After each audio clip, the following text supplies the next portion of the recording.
Hello, amazing parents and caretakers, and welcome to the Pumped Up Parenting Podcast. I'm your family empowerment coach, Celia Kibler. I'm a mom of a blended family of 5 kids. I'm a grandma of 9 kids, an author, a teacher, a speaker, and a consultant with over 40 years of training and real-life parenting experience. I'm here to offer you practical, doable tips, strategies, and techniques that will pump up your parenting skills and create peace, love, and laughter throughout your family. In addition, I'll be interviewing some great humans that are on a mission to make your life a better, happier, and healthier life. So let's not waste any time and get started with the next episode of the Pumped Up Parenting Podcast. Thanks for listening. Our next speaker brings both experience and energy, both wisdom and warmth. She's a force in family empowerment, and she's on a mission that resonates deeply with this generation of parents. Celia Kibler is a family empowerment coach, international speaker, and the founder of Pumped Up Parenting, the International Day of Calm and Fun Fit Family Fitness. Each one a powerful movement rooted in helping parents raise children who thrive without trauma. With over 40 years of hands-on parenting experience as a mom of 5 and grandma of 9, and 4 decades of professional expertise working with families, Celia is more than just a voice in parenting. She's a mentor to millions. She is the best-selling author of Raising Happy Toddlers, How to Build Great Parenting Skills and Stop Yelling at Your Kids, a practical, transformational guide that equips parents to move from chaos to calm, from frustration to joy. Her passion? To stop 1 million parents from yelling at their kids. Not just by preaching calm, but by teaching proven skills that transform homes into safe, structured, joyful environments. Through her private and group coaching programs, she has helped countless families replace yelling and power struggles with connection, clarity, and confidence. Her work reaches parents globally, from tired moms in need of grace to confused dads looking for tools to entire communities seeking a better way to raise emotionally healthy children. Celia's approach is on beat, practical, and deeply empowering. Whether she's on a podcast, a stage, or in a coaching session, her message remains the same. When parents are empowered, children are secure, and when homes are calm, the next generation is free to flourish. Please make welcome to TIP Annual Conference, a voice of calm in a noisy world, and a coach for parents who wants to raise kids with joy, not fear. Celia Kibler.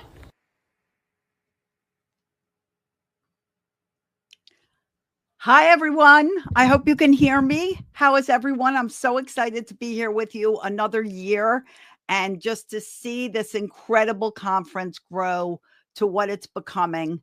It is a worldwide movement, and I am thrilled to be a part of it.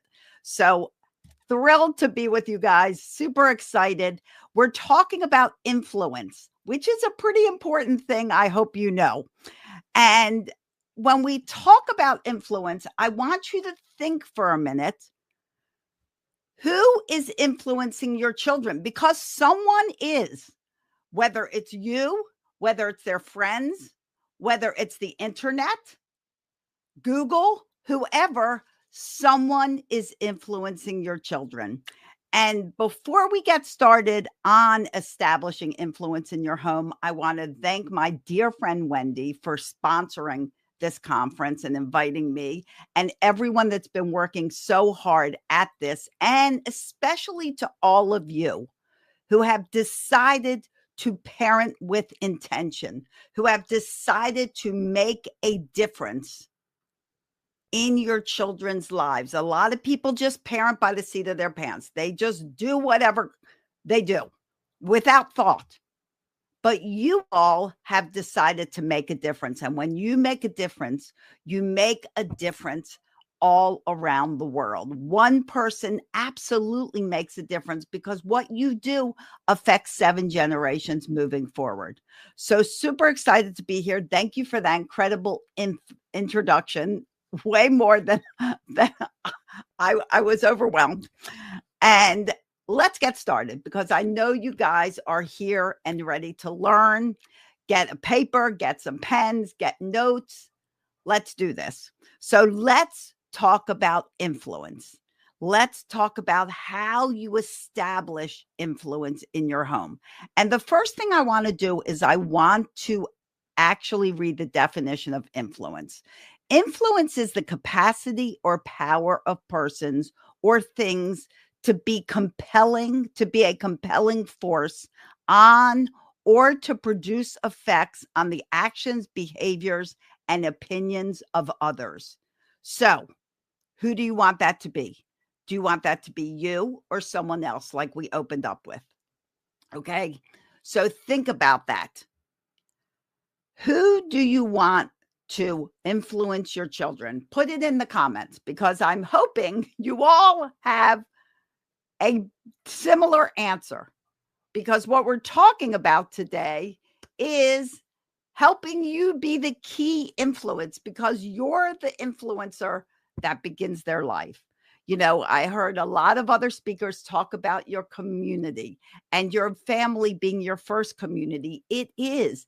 It is your child's introduction to community is their family. Yes, yes, yes, you want to be an influencer. You want to be the one that guides and directs your child. I love it 100%. And yes, thank you so much. So let's talk about this thing called parenting first, which is hard. Yes, I get it. I raised 5 kids, all within a blended family. Been working this family for over 30 years. My oldest is 43 years old. Been doing this parenting thing for a long time. And you heard, yes, I'm a grandma. So parenting, I know firsthand, is hard. There's a lot of situations. Who experienced I ask my kids 1,000 times to do something and they don't do it. And I try to ask nicely. And by the 5th time, I'm screaming and yelling. Anyone agree? Anyone feel like, oh, yes, that's me? That's me. So how can you gain control over this? How can you work with your child so that they want to cooperate? You know, I'm not a huge fan of the word obey, and some of you may agree or disagree with me. I'd rather your children cooperate because I don't want them to grow up thinking they should obey any adult. I want them to use their brains that God gave them.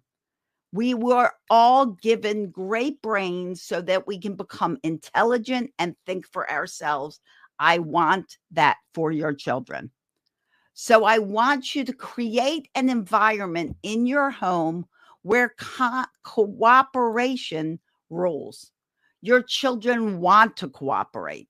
They want to listen to you. They want to understand that you're in charge. You are ultimately in charge. Your children are not. Why? Your children don't have the mental capacity to be in charge. So if your toddler is running the house, please take advice from me and the other brilliant experts in this conference and get it turned around so that you are the major influencer. Remember, I say it all the time. I've heard others say it. You are not raising children, you are raising adults. This is our job as a parent. Yes, so many of us, well, I want my child to be happy. Well, we all want our children to be happy. But if you raise a child to think they're going to be happy all the time and you give in to them all the time, you know what you're raising? You're raising a very unhappy adult. Because that adult, as they grow up, will not be able to deal with life's disappointments. So does your child have to experience disappointment? Absolutely. Everything cannot go their way because that's not life. We'd love a lot of it to go their way. We'd love them to actually be cooperative and your family be working on the same page so that things do go your way as a family and each person gets their way when it's appropriate to get your way. But they shouldn't always get their way. You are the influencer. You are the guide. You are the king. You are the ruler of your family. But that means you coach, you direct, you help, you assist, you do not control. Let me tell you the difference between control and influence, okay? Control works through fear, fear-based methods. And think of a child's always being told what to do. They're told what to do, when to do it, how to do it. Everything is told when to do it. They're totally, for the most part, in control by another human being. So control usually creates fear. How about influence?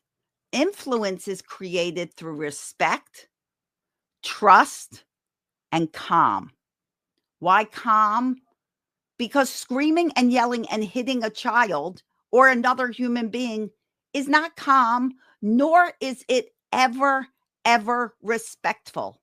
And it will never teach respect. You cannot teach respect of another human being by being disrespectful.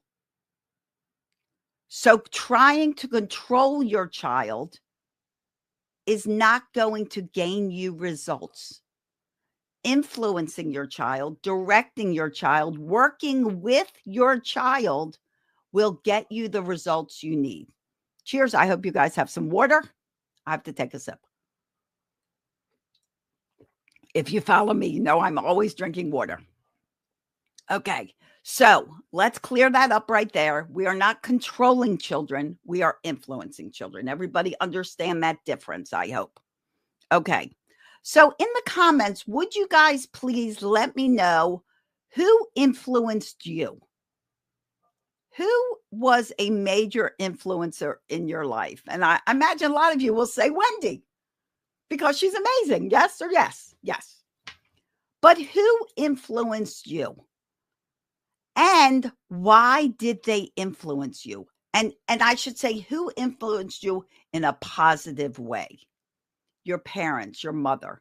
Why was that person a positive influencer in your life? Do you know why? Can you express it? I know we have only so much room in our comments.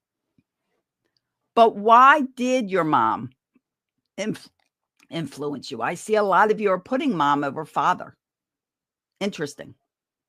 My elder brothers, because I spent more time with him and he showed me direction. My dad and mom. So as you're seeing, a perfect example from all of you is that your parents were your first and primary influencers.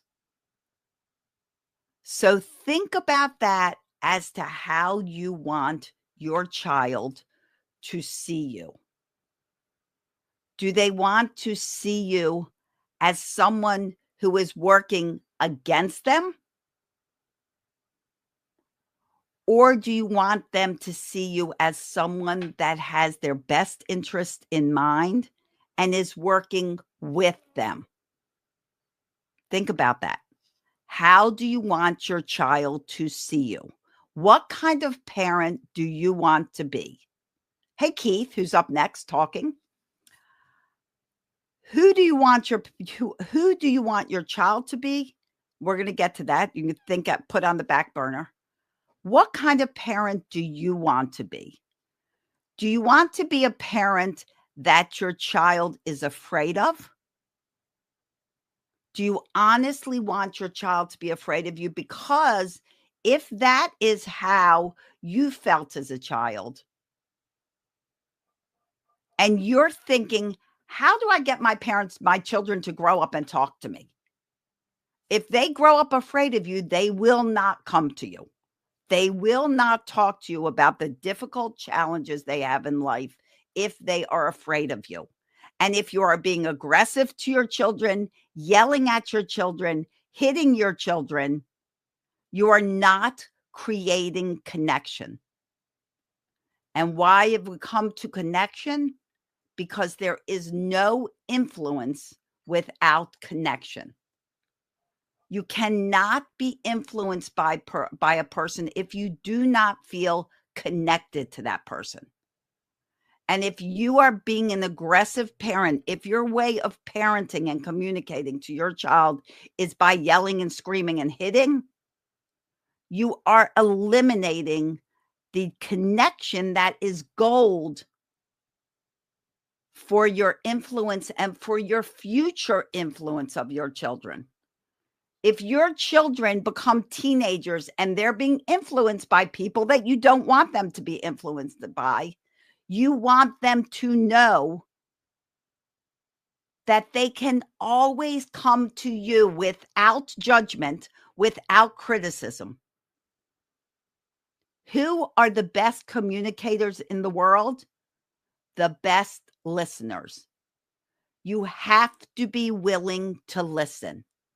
You have to be willing to not interrupt, not judge, not criticize, not just voice your own thoughts on the whole thing before your child even gets to tell you the full story. You have to be willing to listen.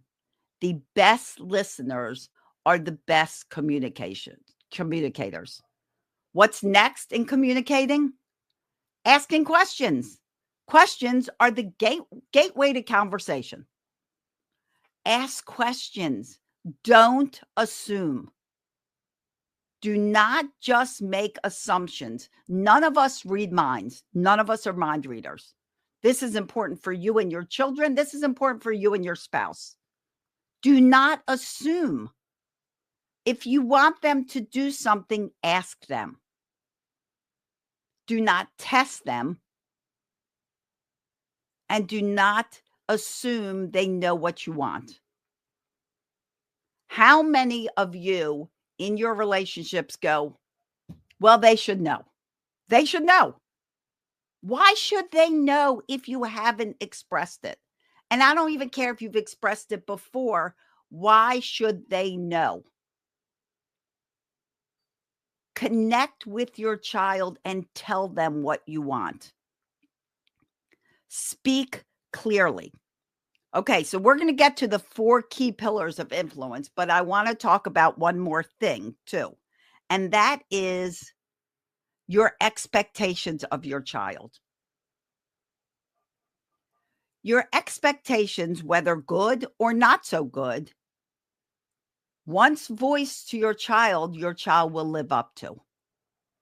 So here's another aspect of not being a calm communicator and not being someone who is positively influencing your children. If you are calling your children names, you are setting up an expectation for them that they will line up with. If you're calling your child a liar, why are you lying all the time? You're such a liar. Do you know what happens? Your child will stop telling the truth. They will stop telling the truth because why bother? Everybody thinks they're lying anyway. So why bother telling the truth? If you tell your child they're lazy and you're like, you're so lazy, why don't you get up and do something? One of these days, your child will live completely up to that expectation and be lazy all the time. Why should they get up and do something if they're always being called lazy?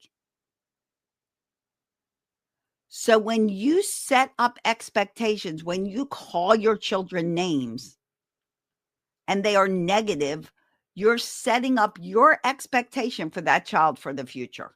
As much as that aggravates you, that they're not getting up and doing something, by you calling them names, you're solidifying their future. They will continue to live up to your expectation, whether it's good or not so good.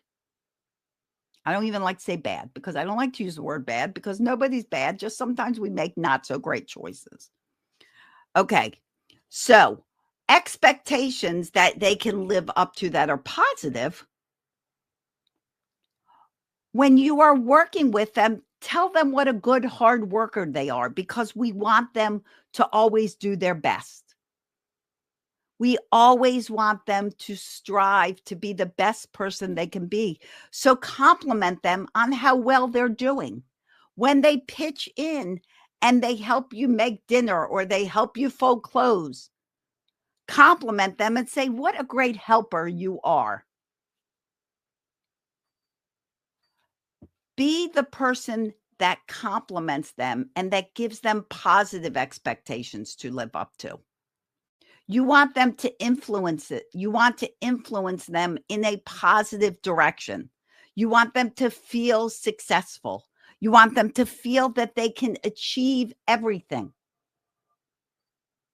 So compliment them when things are going right.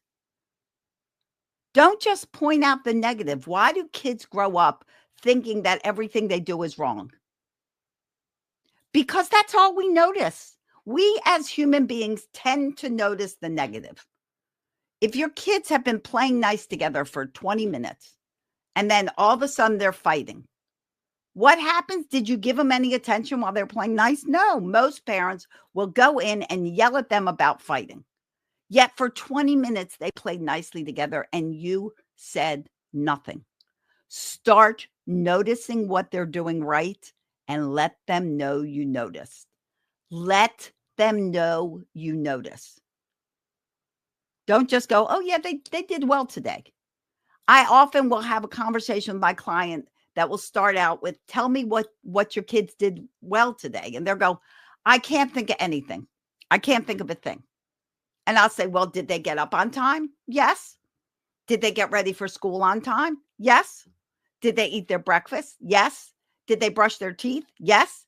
"Did they get out the door on time?" "Yes." Well, there's 5 things in 2 seconds that they did right. You have to start noticing what they're doing right instead of dwelling on what they're doing not so right. Because you know what? When someone feels appreciated, connection happens. When they feel visible, when you are with your partner and your partner notices you and talks to you and thanks you for a great dinner or for helping them, work on the car or whatever, when you feel appreciated, you feel visible. It goes for you and your relationship with each other, and it goes for your kids. And that's how you start influencing that other person, is because you are directly respecting them and you are directly noticing them and giving them visibility instead of them feeling like they don't even matter or they're invisible. Okay, so water break. Cheers. Let's talk about the 4 key pillars of influence. Okay, these are 4 direct pillars, or said pillars, I'll say pillars again, of building influence in your family. Connection, we've touched on that. We're going to talk a little more about it. Consistency and integrity, throw integrity in there. Calm communication, we've also talked a little bit about that. And you being a role model. Okay. So let's touch on you being a role model. In the comments, if you would please, put down 5 qualities that you would like your child to be when they grow up. What would you like? So think of 5 qualities you want for your children when they grow up. And I'll wait a little while because I know we have a little bit of a delay from the United States to Africa. So I'm a far way away from you. But think of 5 qualities, okay? So they could be anything. They could be kindness. They could be politeness. They could be respect. They could be honesty. They could be friendly. They could be happy. They could be fun. They could be like anything you can think of. Successful, that's a great one. Absolutely. And I'm glad you talked about success, because while you guys are putting these qualities in the comments, integrity, absolutely one of my big number 1 qualities. Kind, diligent, smart, honest, leadership, happy, balanced, creative. Oh, I love all these. God-fearing, kindness, hardworking, trustworthy. Love it, love it, love it. Confidence, love all these qualities. So, my question back to you is responsible. Yes, we want them responsible. Absolutely. My question back to you is, are you all these things?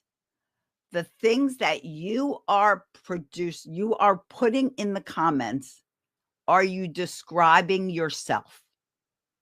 Because if you're not describing yourself, you need to take a long look in the mirror. Look at why what you want for your children is not describing yourself. You have to be what you want your children to be. I'm sorry. I know, a lot of parents will be like, well, just don't do this until you're an adult. No, it's like adults will cuss and then they'll be all mad at their kids for cussing. Well, you taught them to cuss. One of my pet peeves in life is when kids get in trouble for something you taught them. If you don't want them to do it, don't do it yourself. I'm sorry. The do as I say, not as I do is garbage. You have to do what you say you want them to do. You have to be a role model. Calm parents create calm kids. Polite parents create well-mannered kids. Respectful parents create respectful kids. Don't expect your child to be the opposite of who you are. They're not going to be. They're going to be the exact same mirror image of you. So if you want your children to be all these wonderful qualities that you just put in the comments, I am praying and hoping that those qualities describe you as well. And if they don't, I want you to write down on that piece of paper that I promise to change. I promise to be who I want my children to be. Okay? Write it down on a piece of paper. Make that promise to yourself now. Because guess what? If you're that person, they will be that person. If you are calm, they will be calm. If you are angry and raging, they will be raging. Communication that is calm creates more calm responses. Communication that's yelling and screaming creates yelling and screaming responses. It's up to you. I hate to say it. People go, oh, parents get blamed all the time. Well, to a point, you have to realize that you are directing them. Children come with very limited brains. Our human brains do not fully develop till we're 25 years old. 25. So if you're not 25 right now, you don't have a fully developed brain. People will say, my kids are impulsive. They're impulsive because we don't gain our prefrontal cortex until we're like 7 years old. Where does impulse control lie? Right there in the prefrontal cortex. They don't have it to control it. They are impulsive until they have it to control and until they learn from you various ways to control it. We are their textbooks. We are who they're going to learn from. Start with playing with them. Play is the best way for kids to learn. They learn everything from play. Have fun with your kids. Okay, so back to our pillars. So role model, all those things, you have to be that person. Whatever you're helping them with, you have to role model. If you are a good listener, they'll become a good listener. If you ask questions, they will ask questions. If you give them time to respond, they will give you time to respond. If you give them choices for negotiable items, not non-negotiable, things non-negotiable, don't get choice. They will feel a little empowered.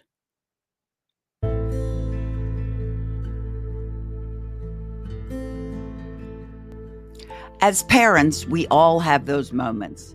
The pressure builds up, the noise gets too much, and before we know it, we're raising our voices higher than we ever intended. But what if there was a better way? Introducing 21 Days to Stop Yelling at Your Kids, a revolutionary program designed to help you communicate with your children without yelling. Imagine a home filled with understanding and respect, where your words have impact without the need to raise your voice. Created through my over 40 years of experience, this course offers you practical, easy to implement strategies that work in real life. You'll learn through interactive lessons, engaging exercises, and a supportive community. No judgments, just guidance. Because being a parent doesn't have to mean you're perfect. It's about growing and it's about becoming intentional. In just 21 days, life will be calmer and more harmonious. What if you don't get the course? Where will you be in 21 days? Still feeling like a bad parent? I encourage you to join the millions of parents that I have helped who have found a new path to communication and connection. Visit quityelling.com to enroll in the 21 Days to Stop Yelling course today. And for our podcast listeners, use the code PODCAST for a 60% discount. Quityelling.com, because love speaks so much louder than yelling. Thank you for listening, and I look forward to seeing you on the other side.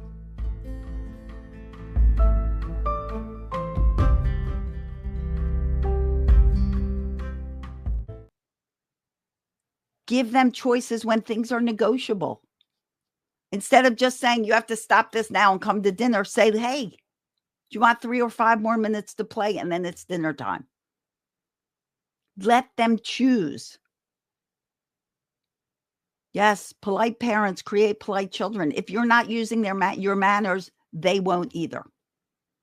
I had a parent ask me, why doesn't my child use their manners? And I said, do you use theirs? Do you use yours? And she said, well, my husband and I have been married for a long time. We don't really use manners anymore. My husband and I have been married for 30 years. We still use our manners. Manners don't grow out of style. They don't go out of style. Excuse me.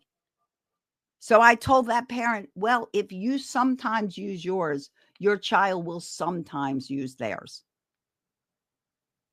Manners are key. You want respectful children? You need to be a respectful, well-mannered adult. Okay, so let's talk about consistency. Everybody in the comments, would you put down what the opposite of success is? What is the opposite of success? Who knows that answer? I'll drink some water.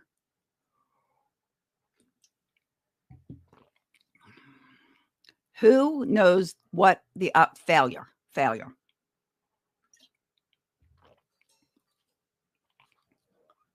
Failure, failure, failure, failure. Okay, so here's your eye opener. Here it is. Are you ready? Everybody ready? Ready? Failure is not the opposite of success. I know you've been taught this for a long time.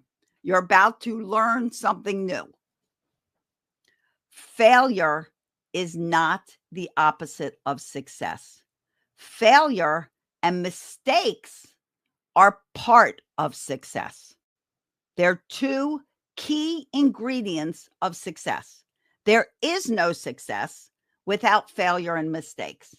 And if you are leading your children to believe that failure and mistakes are the end of the world, you are setting them up for a miserable future and a future where they feel constantly defeated. So what is the opposite of success? If failure is not, what is the opposite? Giving up, quitting. If you quit whatever you're working on, no success. If you give up, no success, which is why consistency is a key pillar of influence. You have to be consistent. If you're starting a morning routine, sit down with your children, create the morning routine together, not, oh, do this, ask them, talk to them. They're old enough to talk and think, let them join in. Create your morning routine together and do not give up after 2 days. Once you have mastered a morning routine and your children have, or any routine, they become incredibly successful and independent. Yay for independence. We don't want to have to micromanage our kids all the time. We don't have to tell them what to do next, and what to do next.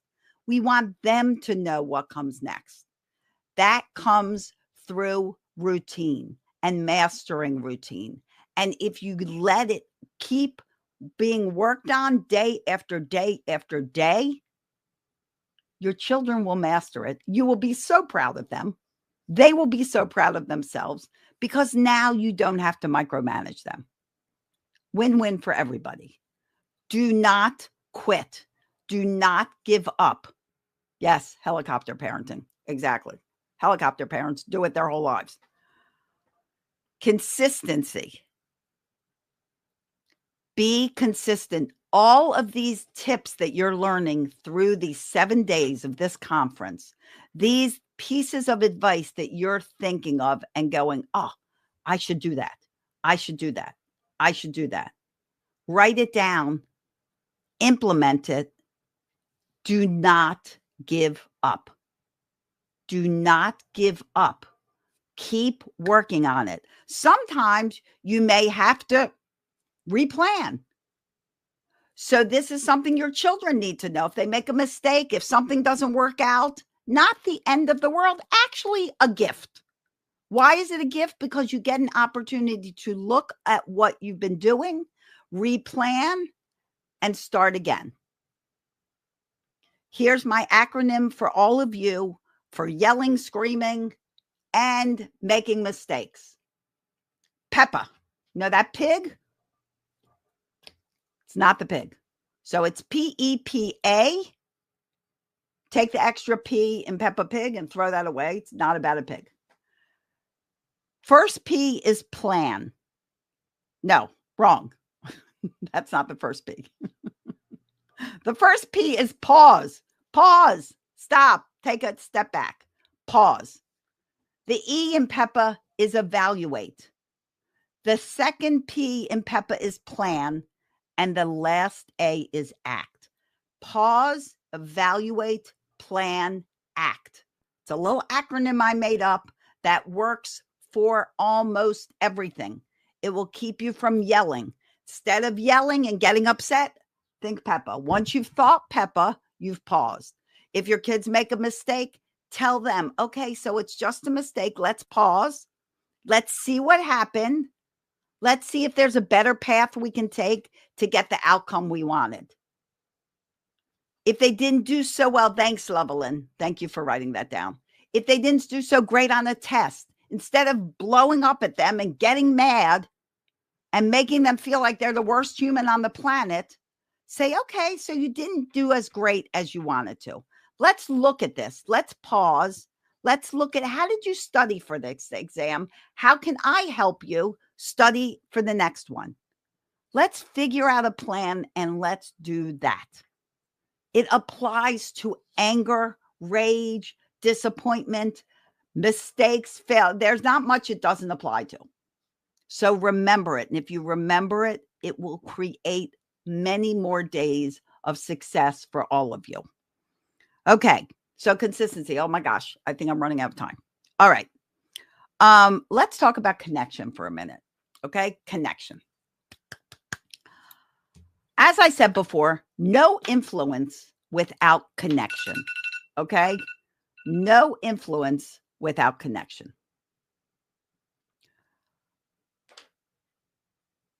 There is a lack of respect when you are not connecting with another human, when you are not connecting with another person, there is a lack of respect. There is a lack of influence. There is a lack of communication. There is a lack of emotional bonding. This is what happens when kids are on screens too much. Basically, it creates this community, your family, except instead of creating this family in your community, it's creating disconnect. So you might be everybody's sitting in the same room, but if everyone's on a screen, you are disconnected from each other. It doesn't matter whether you're in the same room. You are disconnected from each other. And if you're all on screens, someone else is influencing your child. So make screen time a whole lot less in your family. Get control over it. If you're not in control over it, really decide how you're going to manage it.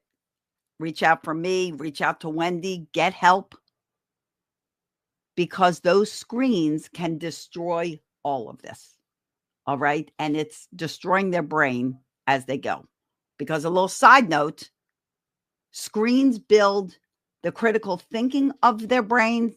They don't build the compassionate side of their brains. So all these wonderful, compassionate things you wanted for your children to be kind, compassionate, thoughtful, respectful, all that, screens are destroying it. Okay. So get rid of screens to build your connection. Okay. Next, I want you to realize that love will never spoil a child. A lot of people think too much hugging, too much kissing, too much cuddling is going to spoil your child. No. Love will never spoil a child. We need it. What spoils a child? Giving into their every whim, giving them everything they want when they want it. That spoils a child. That is what makes an entitled, moody, argumentative child, is when you give them their way every single time. Love is not part of that. You can always hug your child. You can always kiss your child. I hope you do it more than one time on a daily basis. Laughter. It really is the best medicine. Laugh. Have a good time. You don't know what to do with your child. Child's upset. They're throwing a tantrum. Put on some music and start dancing. Don't invite them. They'll see it. They'll come over. They'll play with you. Have fun with your kids. Laugh with them. Watch funny things. Tell funny stories. Play games. Do puzzles. Do drawings. Dance. Sing. Have fun. That bond, that connection will always build when you're laughing together. Eat dinner together.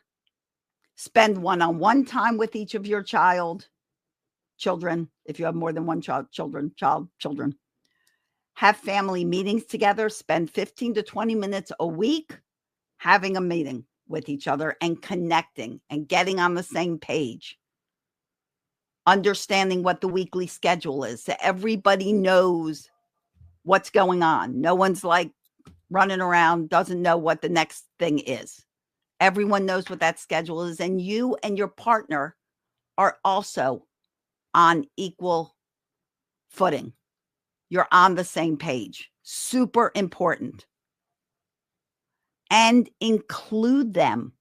Include your children when you're planning, when you're doing, when you're actively deciding consequences or trouble spots or anything. Include your children in the decisions and the discussions. Do not just order them around. They have great ideas. They want to know that you want to hear their opinions. They want to know that they feel valued in your home, that they feel visible.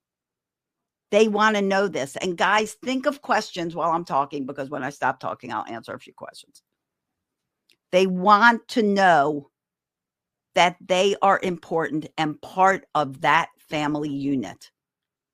If you get to the time that they're teenagers and you have not connected and created your personal influence over your kids, they will go look for a place to belong because they will not feel like they belong in your home. And if they don't feel like they belong in your home,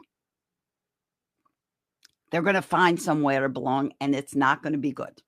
It's not going to be aligned with your beliefs and your goals and your vision. Okay, so more water. You have to always calmly communicate. Remember when you're talking to them to listen, eye to eye contact. Don't talk over them. Don't have your phone in your hand while you're talking, because all the only message that is that this phone is more important than you. Look at each other and talk. Don't text. Even if you have teenagers, talk to each other. Let them learn facial expressions. Let them learn the communications of a human being.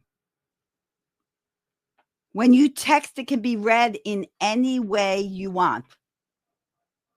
And any way they want, I should say. Reading texts or emails can always be read in a way other than you intended. You must talk to a person. You must hear their voice. So talk with your kids and listen even better than you talk. Be careful of the way you instruct. A lot of times kids don't listen because you are not giving them clear, concise directions. A toddler cannot have a general direction like clean up this room. Instead, give them step-to-step instructions. Honey, can you put these books on the shelf? Can you put the cars in this bucket? Can you pick up your dolls and put them on your bed? Great job. You cleaned up the room. Yay. Now they know what clean up a room means, but you have to repeat those step-by-steps.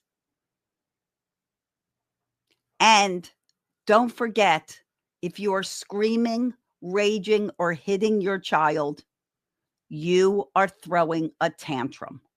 How can you possibly expect your child not to throw tantrums when you are? You are teaching them directly how to do it. You're disappointed, so you throw a tantrum. They're disappointed, so they throw a tantrum. You have to not only tell a child what not to do, but you have to teach a child and guide a child as to what they should do instead. So if they're disappointed, if they're upset, it's fine. We all get disappointed. We all get mad. But it's your job to teach them how to calm themselves down and how to be calm. So before I stop and get ready for questions, here, let's practice this. So here's a great way to teach your child how to breathe. Put your fingers up. Everybody can do this with me. Smell the flower. Blow out the candles. Smell the flower. Blow out the candles. Smell the flower. Blow out the candles.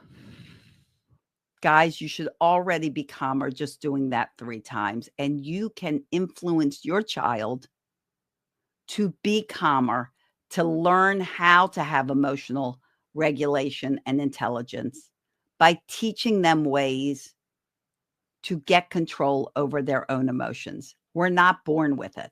Someone has to teach us, and they're going to learn from you, their key influencer, either negative ways or positive ways. It's up to you. So before I go, if you guys want to stop yelling in 21 days, I have a great deal for you. You can get my 21 Days to Stop Yelling course by going to quityelling.com, quityelling.com. Put in the coupon code Wendy for a big discount. And guys, if you want to know more about the Day of Calm Foundation, please go to dayofcalm.org. Thank you so much for listening. And I hope you all take some piece of advice and put it into action today. Mom, thank you so much. Oh, there we go. Now I can hear you. All right, thank you so much, ma'am. All right, we will take a bit of, we still have some few minutes remaining to see if there are questions. And of course, we'll be popping them up from time to time. So we'll be going on a very short commercial break while we wait for the participant to drop their questions. Thank you so much, ma'am. Okay.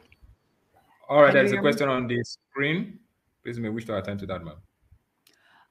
So how do you coordinate children who have severe autism with non-autistic ones? And I'm assuming this is in the same family. Helen, thank you for your question. I know it's challenging. I have worked with children and adults with autism for over 40 years. The best thing to do is get all of the kids involved with each other. Understand that I know the one that has severe autism has more challenges, but remember that all children of all abilities benefit from structure in your home. So you still want to set up the same foundations. I don't know if your child with severe autism has communication abilities or language abilities, I should say, or not. But as depending on the ages of your children, you want to all get them in there together. You want to have morning routines for all of them the same. You want to have your schedule intact. You want to spend one-on-one time with each of them individually as well as together. You want to still do not have excess screen time. Your home should have that framework that includes all of the schedules, routines, consequences, choices. You should have limits, boundaries. All those things are in place and beneficial to all kids. So I hope that helps. Okay, ma'am, there is another question here. How do I include age 1 to 5 in planning their routine? Okay. So clearly, a 1 year old cannot plan a routine. All right. So your child has to be able to talk and communicate to help you plan. Now, depending on how much they know, by the time they're 2 or 2.5, they know what they need to do in the morning. So you can talk to them. You can say, okay, guys, so let's think about what we're doing in the morning. What do we have to do? Well, we have to brush our teeth. Well, we have to eat breakfast. We have to wake up. We have to go potty. We have to get dressed, all these things. Okay, so let's write them down. Now, what do we do first? What do we do second? And let them join in the conversation. Okay, babies, infants, you set up the routine. But once they get talking and they're able to do more things, get them involved. Is it All right, okay? thank you so much, Oh, ma'am. Okay, this is the last question, I suppose. Is it okay to wake up a 2-year-old and 4 years old by 5:30 a.m. as a daily routine? Because most times I fear I'll be stressing them up. Please help. okay. So I'm also a sleep coach. So as a sleep coach, everybody needs consistent wake up and bedtimes. The better you are at the consistency of when they wake up and when they go to bed, the better they'll sleep. Same for you. Now, it says you feel stressed getting them up. If you're getting them up so they have enough time to get to school on time or to go somewhere on time, you should be getting them up at least an hour before they have to leave. So you're not rushing around, because if you're starting your morning racing around, you're stressed, they're stressed, you're all starting your morning on a bad footing. You're already upset. You want to start happy. Include a little playtime with each other. But yes, there's no problem. But they need to get up by 5:30. If you have to be out that door by 6:30, then that's when they get up. Normally, then they're going to go to bed more like 5:30 or 6 or 6:30. They shouldn't go to bed a whole lot later. They need about 12 hours of sleep at night. I hope that helped. All right, thank you so much, Celia, ma'am, for taking your time to do justice to this topic. We are super, super excited to have you once again in this year's conference, and we are hoping to have you in subsequent conferences. As your way of closing, ma'am, what will be your final remarks to the audience as we round up this particular session? Well, thank you again for having me. And I'm going to really reiterate something I briefly touched on. And that is, I want you all to start making sure you notice all the good your children do and all the good you do. Don't just notice the negative. The more you focus on, that's what's going to grow. So if you focus on what they're doing wrong, there will be more of what they're doing wrong because that's what they're getting attention for. But if they're getting attention for what they're doing right, then they're going to do more of that. Remember also that connection doesn't just mean playtime. They should be helping out with everything. If you're doing laundry on Wednesday nights, then Wednesday night, everybody helps with laundry, even the 2-year-old.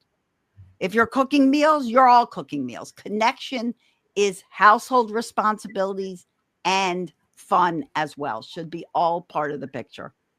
And thank you guys for being here. I'm really grateful that you all were. Thank you so much for being here, ma'am. And we are super, super excited. Do have a nice day from your end, ma'am. Bye. You too. You too. Bye. Thank you.